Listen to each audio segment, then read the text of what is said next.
Welcome to our session on Westwood High School, which is in Mesa, is part of Mesa Public Schools. And Westwood High School is a large comprehensive campus of about 3,515 students. And it has every program that you can imagine, as AVID or AP, IB, CTE, ROTC, and athletic activity programs. And Westwood High School goal is for everybody to be somebody. And to learn more about Westwood High School and the teaming model that they have, we welcome Principal Chris Gilmore. And he's currently a candidate phase of his doctoral degree at ASU. And we also welcome Mr. Caroline Head, who is a lead teacher at Westwood High School. Welcome to you both. Well, thank you. Thank you for the introduction. And yeah, my name's Chris Gilmore, and I'm the proud principal here at Westwood High School. I'm in my 4th year of being a principal here, 24th year of education. And I can't tell you that this is the most exciting time that we are having right now in education, in my opinion, than right now during this, I would say post 2020 pandemic year. But I have also Mr. Head with us. He is so nicely introduced. He's one of our lead teachers and teaches biology. So Mr. Head, if you want to give a quick shout out about yourself. Yeah. Hey folks, how's it going? My name's Mr. Head. I'm a team lead on one of the academy teams at Westwood High, currently teaching freshman bio. This is my 4th year in secondary and my 6th year in education overall. I'm just kind of living the dream, living the dream over in our academy teams. So I'll talk a little bit about Westwood High School, and like what was stated is that where everybody is somebody, and we like to add to somebody. We have this large comprehensive campus, and we want the students to feel like they're part of a smaller learning community on our campus. And so you're going to hear me talk about that, how we need to break down this image of coming onto a 65-acre campus with 33,500 students, and that you have teachers and you have programs that are of interest to you and that you feel welcome. That has been our problem of practice. Students not feeling engaged, not feeling like, hey, we might live across the street, but this is the first time that we stepped onto the campus, and they don't understand all the wonderful programs that there are. And so they kind of like shuffle between the many different programs that we have. So with our problem of practice is we're really addressing the 9th graders, because we know there's so much data around the success of a 9th grader could determine your graduation rate for 4 years. And we want to get these students plugged into these wonderful programs that are out there. The Mesa Public Schools has just started a new initiative called Diploma Plus, that not only do you graduate with a diploma, but we also want you to graduate with industry certification or dual enrollment credits, AP classes. And so how do these students get exposed to this is a big part of our practice that we have. So you can see, we have everything here. I can't imagine what new program that we need to start. We are starting some new ones next year, but you can see the general themes that are out there.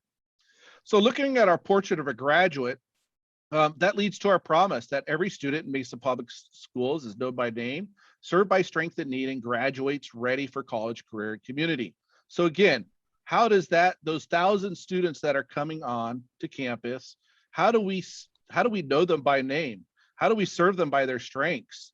Especially, and I know Mr. Head will talk about this later, the struggle that we saw when students came onto our campus this year after being gone for a couple of years. In that one classroom, one teacher model, we just knew that something had to change, because, how do we get to know all these students that are there? How do we serve them by strength and need? Before the pandemic, we still have the rows of classrooms that were out there, and the kids are just shuffling between 6 or 7 different classes, not seeing any type of connection between their classes. It was a new game for them every day. They learn the game every year at the beginning of the week by studying the syllabus, and then it's game on. But during the pandemic, we had before the pandemic, we were starting to pilot our teams. During the pandemic, we said, hey, we need to really accelerate this work, because now more than ever, we need to innovate and to change the way that we do education around here.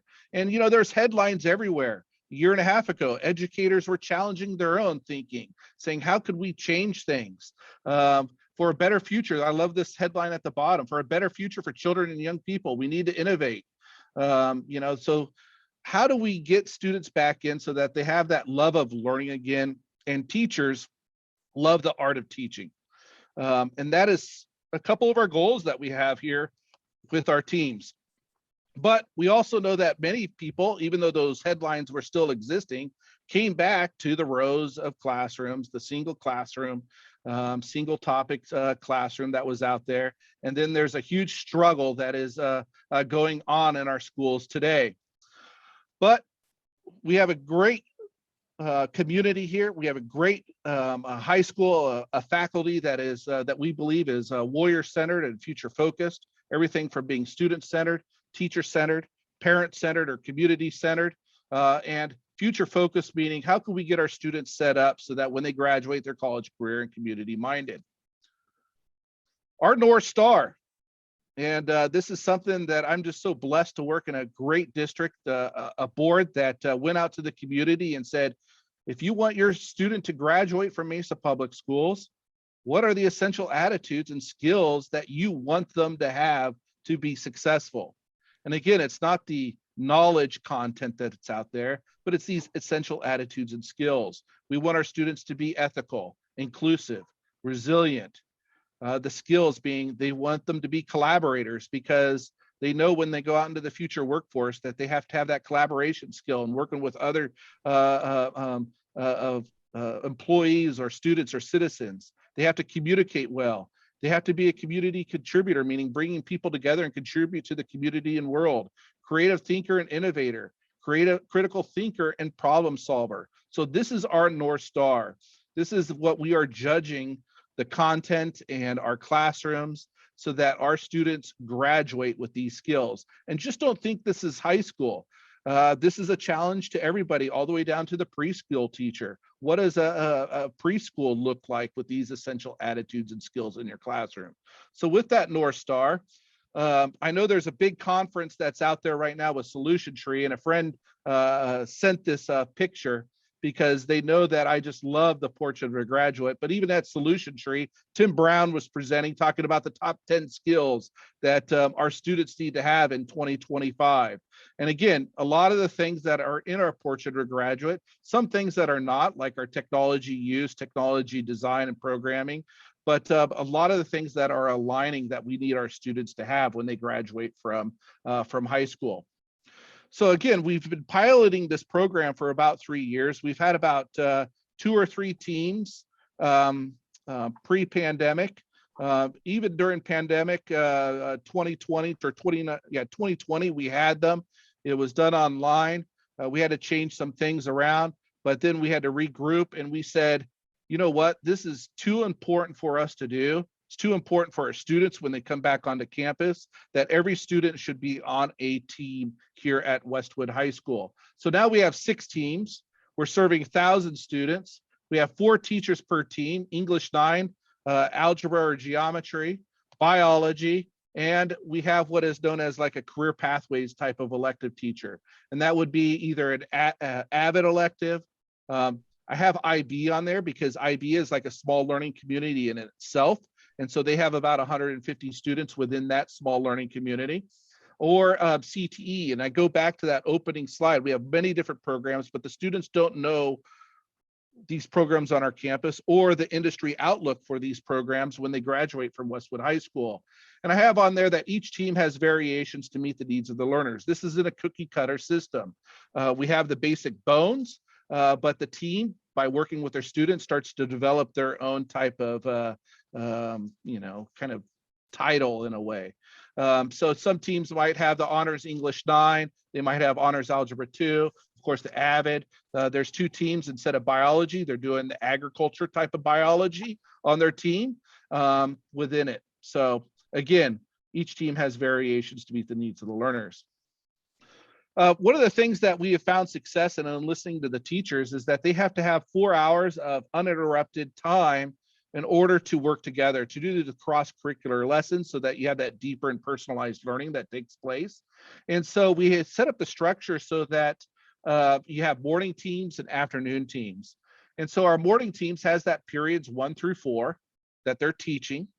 Okay, and they're all pretty much, they're in like pods on our campus, and we have our own ninth grade building that's here at Westwood High School. The students go to lunch during fifth period, and then our students go to a sixth or seventh period elective, and the teachers have a 2-hour planning period. We set it up as their own individual prep time and then a team prep time, but the teams, they just fluctuate based on the needs of that team. And Mr. Head will talk about that a little bit more. Afternoon teams, the students have their electives in the morning. The teams start their day off in their planning periods. The students have lunch third period, and then they're in that team instructional time 4 through 7. And as you've seen from Dr. Basile and many others, you know, we have these 6 different teams that are here at Westwood High School. But up close, I'm going to have Mr. Head talk about his team, maybe a little variations of what some of the other teams have. For sure, yeah. So this picture right here is actually a pretty great image of what our team looks like. I'm the team lead, and I'm the bio teacher, and then we have an Algebra 2, an ELL, and a CTE teacher. Embedded into our team, we have a SPED instructional specialist who is essentially like the heart and glue and soul of our team. She's amazing, and she brings a ton of very important aspects, ideas, and goals to our team to help us kind of keep all of us together. We also are lucky enough to have 2 resident teachers in my bio classroom from ASU this year as well. And this grouping allows us to do a lot of things. We have about 148 students, I think, currently, and we operate in the AM. So we operate from first through fourth hour. And because of, well, let me restart. There's basically 4 ingredients that I've identified that kind of make this very special. First one being, we have this block of time. The block of time that we have from first through fourth hour allows us to do what we call flexible scheduling. We can manipulate our time and essentially how much time is used for each content area or for special activities and programs and projects. Because of that, we're not restricted by an hour or 55-minute bell schedule. Number 2, we have proximity. So our classrooms are super close together, which is very nice. It makes things easy. It makes those special projects easy to manipulate and change around. Number 3, we have a very unique planning period, and we all plan together. And number 4 is our team. We have people who are kind of engaged with this model and are working for our students to develop these goals for the future. My team is not structured like every other team. Actually, I think it's the only team that is structured this way, because as Mr. Gilmore says, these aren't cookie cutter. The teams kind of started in a similar form, but then as the quarters went on, everyone started slotting in and finding their own special kind of configuration. There are 3 other teams that operate in the morning. So we have a similar kind of like time to use, and 3 teams that operate in the afternoon. But each of those teams has a different configuration of teachers. I know we have 2 other teams that have SPED instructionalists embedded. We have 1 team that has a grouping of ELL students, and they have a specialist instructor with them for those students. And then, like Mr. Gilmore said, we have an AVID team that has a large number of AVID students in it, and they operate on kind of a different level than the rest of us.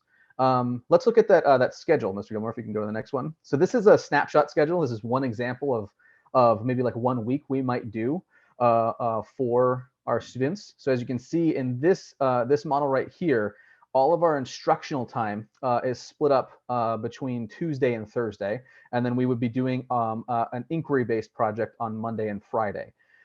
Our programs are not looking at just standards-based content. That is a very important aspect, and that's a primary focus for us. However, we're also looking at developing these professional skills, these skills for students who can take them away for the rest of their high school career and for their futures. So we have what we call showcase projects that we use our time for. We have cross-curricular activities and projects that exist outside of our classroom time.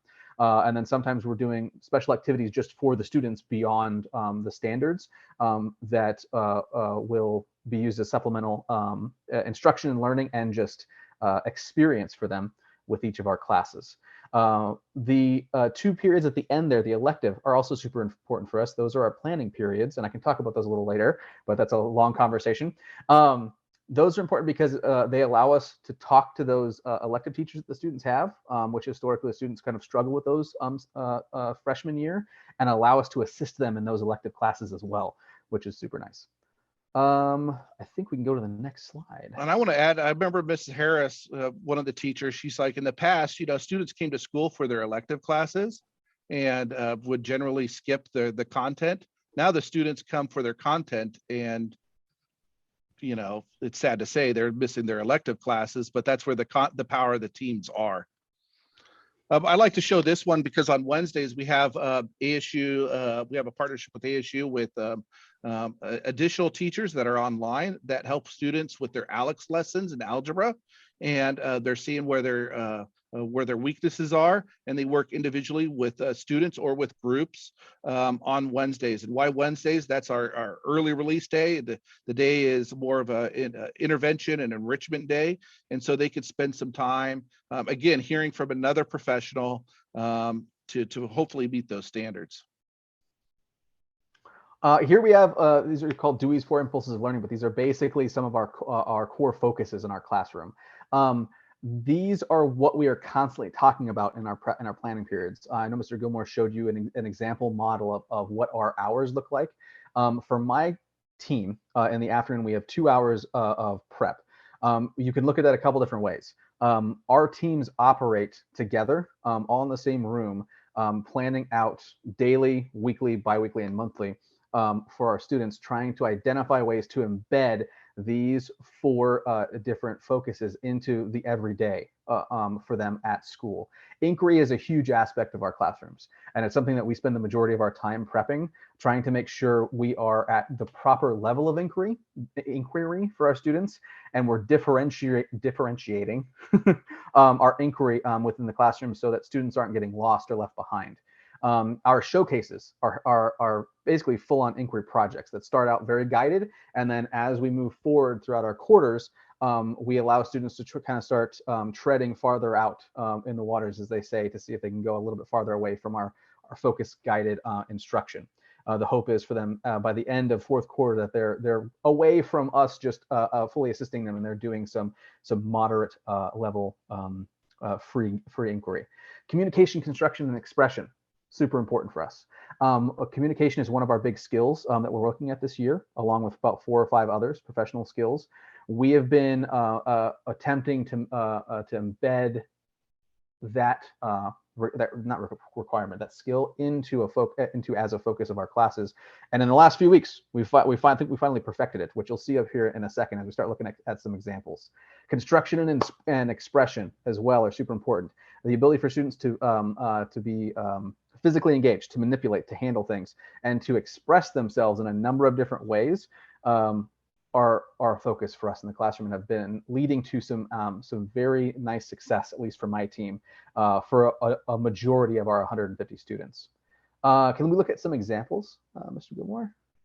So here we have some examples specifically from my team over the last few weeks, where you can see these 4 focuses coming into play here. In the top left, you have what is about the midway point of an inquiry project happening in CTE right now. They are working on developing engineering skills. So they're going through the engineering process, going step by step to the point where they can hopefully, by the end of the year, just move through all the steps without having any guidance. And they're currently doing bridge building. So students are doing individual research on bridges, on the construction of bridges, on the purpose of bridges, and they're filling out interactive notebooks on their own, designing their own models. In the middle here, we have a what's called affinity mapping lesson that happened in my class last week, where the students were engaging in communication between each other, with my residents and myself, about the social and ethical ramifications of cloning technology on a number of different levels in our society. Top right over here, again, we're back over to CTE and then over to English, where the students are engaging with what we call notice, no wonder. So they're speaking with one another, they're communicating with one another, with their teachers. They're also engaging in a guided inquiry into, we have engineering, and then also the beginning of one of our cross-cap projects on mutation. Let's go to the next slide. Hey, and if anybody has a Twitter account, follow these great individuals because I really try to promote them by their professional learning, through Twitter. to share with other professionals that are out there. So some great ideas that they have. Want to try and roll through because I'm getting excited and I'm rambling. Right here we have some examples from across the hall. This is another team that's been really focused on expression through writing and expression through community. So they're currently working on fairy tales and mythology stories in their class, and they're actually doing communication between different classrooms. So they'll have a class in English who is working on an assignment, and they're going to communicate their assignment to the class who is currently over in math, and they're having to do that without actually talking to them face to face. And they have a project that is going back and forth with editing, I believe, on that. And their showcase, which you'll see in a moment, actually focused specifically on community outreach. Can we go over to the next slide, Mr. Gilmore? This one's from my team, coming back to the construction and expression impulses. These are from this semester and last semester. Bottom left, you have our first week this quarter. The students were finishing up on cells and cell differentiation between organisms, or at least cell structure differentiation, and they were doing a trash cell project. So all of us brought in recyclable materials, and they were creating cell models of eukaryotes, prokaryotes, different kinds of cells from around the body by creating basically art models of them using recycled materials. Top right, one of our favorite projects so far. Last quarter, we had the students do an inquiry-based project on business development. So they created a small business from the ground up, building out their own food truck business model, creating a food truck design, creating a menu, looking at all of the math required to go in and do a startup. And then in biology, they were looking at the actual science of macromolecules and how that plays into nutrition and dietary needs, and embedding that into the menu of their food truck, which is pretty neat. And then finally, my favorite thing that we've been doing are the showcases. So every semester, usually in the second quarter of the semester, we have these big showcase projects, which are, they have all four of these kind of core values embedded into them, as well as demonstrating the skills we are looking for in our portion of a graduate and professional skills that each team identifies individually. You'll see the different ones here. I'll just name them quickly. Shark Tank It. Without mathematics, there's nothing you can do. There's nothing you can't do. Garden Beds Galore. Myths of the world of AI. Food for Harvest. Each of these was conducted by a different team. Each team had their own ideas and models, and the students basically worked from, it was between 2 months and 1 month on these projects, creating a product that they then shared with different levels of the community and other students. And we have some examples we can show you too. So this one here is without mathematics, there's nothing you could do, because what does every algebra teacher get for about 4 months or maybe the whole year? What are kids asking their teacher? Why do I need to learn this? And so she basically posed that question, you know, find me a career or something out there that there's math is not related to. And so their statement is, without mathematics, there's nothing you could do. The students came up with all the different careers that they had to do, and they created it within this this honeycomb. They went over the Fibonacci sequence, and they learned the ecology with the Fibonacci sequence with bees in their biology class. And then we also brought it into a Fibonacci poem and within English that they had to create. And again, creative agency, you're like, who's this kid over here with a bullhead on their head? Basically, this student said why math is important for the future of our nature preservation. And so he did this great PowerPoint about how we need to know math for the future of nature. And of course, he just made it a little bit more fun by putting the bull head on him. But we've invited parents to come in. We invited board members to come in, district officials, other teams to come in, and they had to communicate their learning to other people.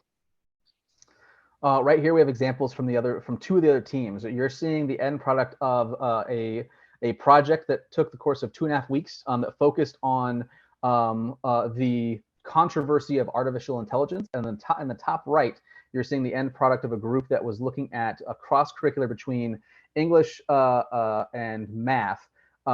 English and math, where they created basically a story, a alternate timeline story around a classic Greek myth, and then created a roller coaster that represented the rise and fall of action and plot in that story, and they had to calculate the acceleration and slope of the marble, which was the character as it moved through the story. And then they presented that to individuals who came in and talked to them. They presented it to other students. They presented it to parents from just members. We had a couple members of the community who stopped in, as well as admin, and we had individuals from the district level who were coming in and looking at it as well. The other pictures in here are all of the products the students created around their view, their stance on AI. My favorite one is this bottom left down here. You can see the cell phone. A student created a Twitter page to basically voice different aspects or different opinions, insights on AI and its development and its effect on the future. I think the next slide, we get a closer image of what the students who were working on the mythology project. Yep. So you see a group of these students who are essentially walking the students through the story, as well as the math involved in the progression of the story. And I think we have one more, don't we? Or is that all of them? Yep. Nope. We have this one here. So we talked a little bit about the community educator piece, and we're just starting that right now with our teams because we just understand the power of what a community educator could bring in. You know, Mr. Head could talk about biology all day long, but it would be great to have someone, if he's talking about riparian preserves, maybe someone from the Arizona Game and Fish to come in and talk about the reintroduction of Gila trout and why the riparian preserve is essential for the future of the Gila River trout. And so showing that connection between what they're learning and what their future might hold. And so in that career exploration class, they looked at students' natural abilities, their natural strengths and talents, and does that match with what you really want to do? And we go back to their 8th grade self. Okay, I want to be a vet. All right, but you know, I found out my natural abilities don't match up to what a vet needs to be. Maybe it needs to be this profession. And they start exploring those different professions that are within their natural abilities. Then let's showcase all the different programs that are here at Westwood High School and go explore those and go talk to those teachers. And those teachers, those CTE teachers, brought in the industry professionals to talk about the job forecast for that profession and what it really looks like, to show the internship possibilities. What does the education look like after high school? Could you get by with the industry certification or a diploma, or do you need to spend time at a community college or a university for these different professions? And so the whole goal of that, again, is to get them dialed in for their sophomore through senior year. And right after this event, the students went into 10th grade registration. The students were telling us that they were much more dialed in to signing up for their classes than they have in the past. And again, our problem or practice is in the past, students would come on not knowing what existed at Westwood High School. And so this is a big focus for us here this past year.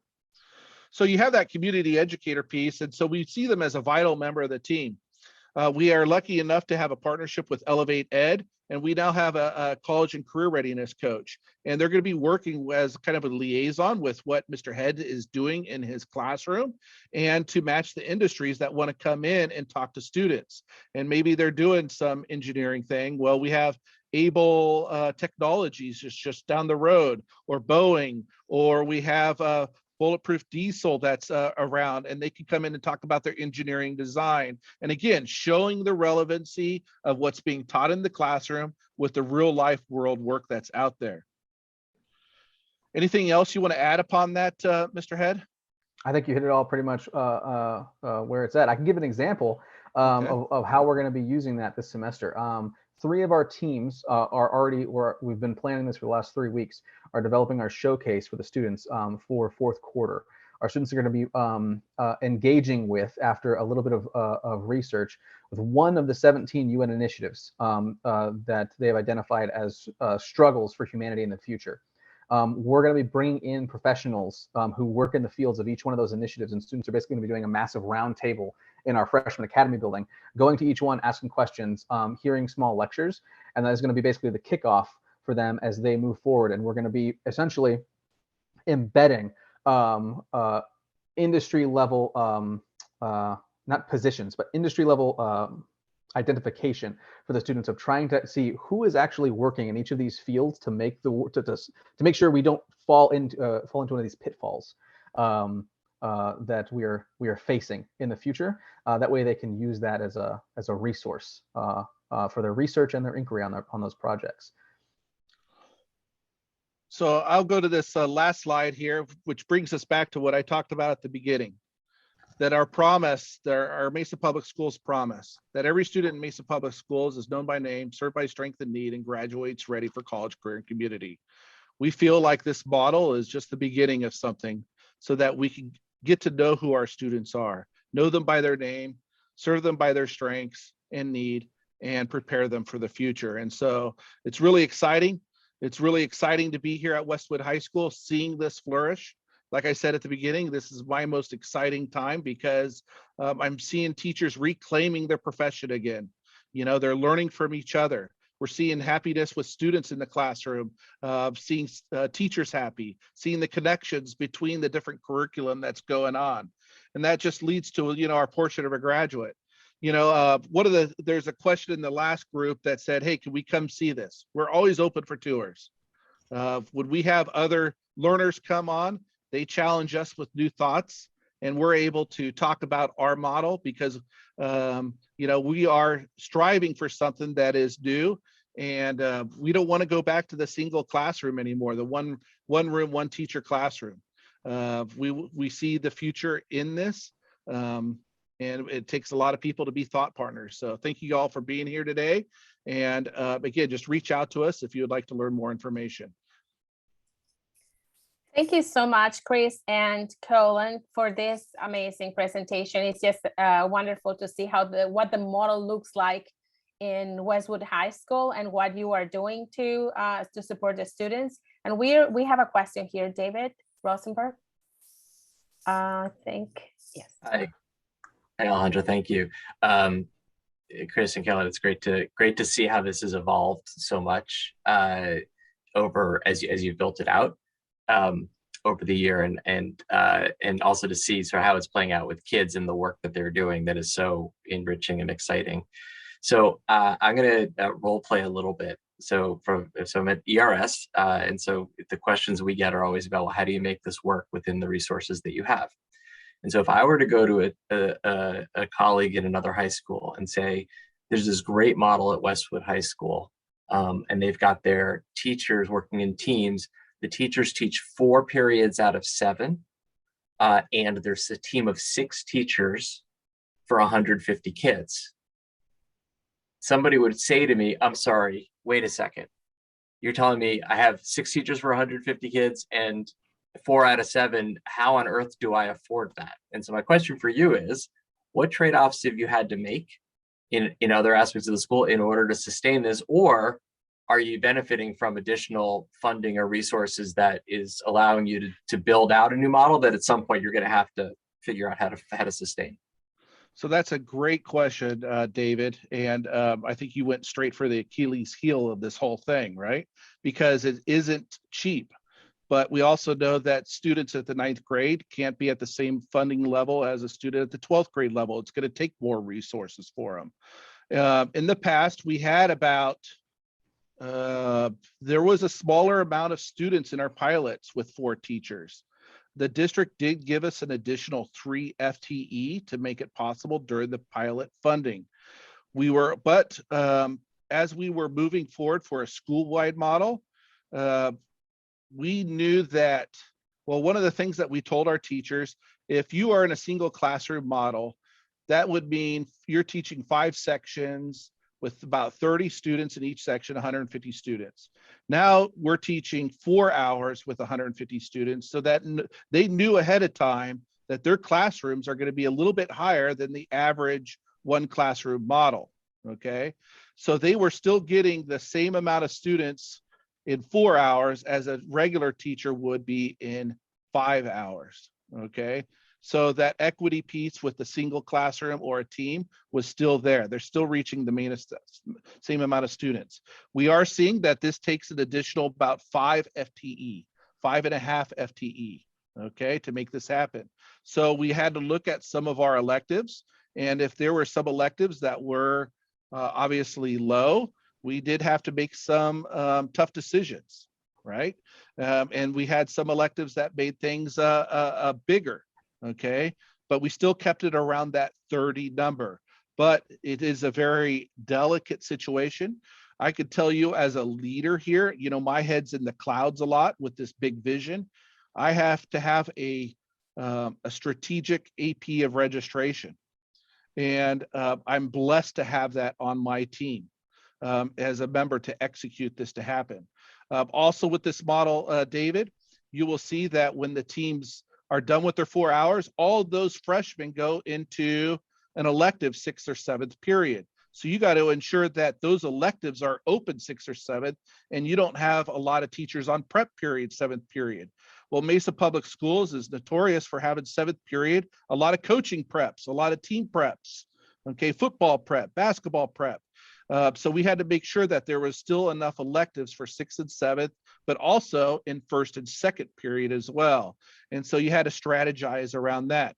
But going back to the original question, you know, I don't want you to duplicate this model at another school. I want you to find what fits right for your community so that the community understands that model. You got to go and find your believers, as we call them, find those teachers that are open to new ideas, and maybe just team an English and a social studies teacher together. And those students share a roster with each other. And then just slowly start to build it out to see what is possible on your campus. So you're right, it does require additional funding, but we also know that 9th graders are crucial, that we need to provide them with more resources. Yeah, thank you. And I just want to say back to what I think I heard about the hard trade-offs, because this is the stuff that leaders in your position, when they're willing to make, they can do cool stuff. And so the things I heard from, I'm gonna set aside these at a net increase in resources for a second, because that's the thing we got to deal with. Mm-hmm. But what especially in Arizona, but what I did hear you say is you are willing to increase class sizes for core in 9th grade because you have the team structure. You increased class sizes for many of your electives, and you eliminated some low enrollment electives to repurpose FTE. Correct. Those are huge trade-offs that are also running counter to the traditional way of doing school, that I think sounds like really powerful enablers of what you're doing. So thank you for sharing.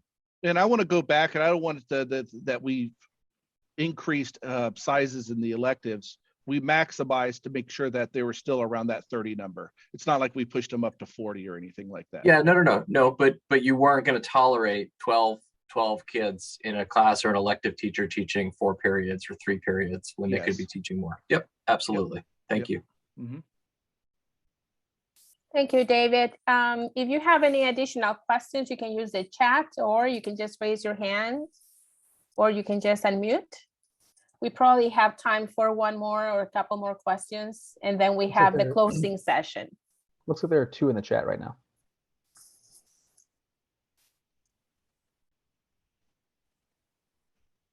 There's a question from Rosemary. It says, how did you maintain this during the pandemic? That was very tricky. So we went into it. I know Mr. Head was on one of the original 3 teams that we're still piloting last year. But with the switch between in-person, virtual, hybrid, then we had pretty much 2 campuses during 2nd semester that students chose to be completely virtual. We got rid of the hybrid teaching. We pretty much had to disband the team 2nd semester last year because it was hard. I mean, Mr. Head would have teams, but some students chose to be in person and some went virtual. And so of course God bless our AP of registration. Again, another, like I said earlier, to David's question about being critical to strategize this, they had to do like 4 master schedules last year for a campus of 3,500. And it was just too hard to keep that going during 2nd semester. But we told Mr. Head, and I remember this clearly, this isn't going away. That we still want you to be a team and help us create this for this school year. Right. So I'm going to follow up. It's me. I asked the question, how about teacher shortages? How are you dealing with this robust, good teacher-student ratio that you have?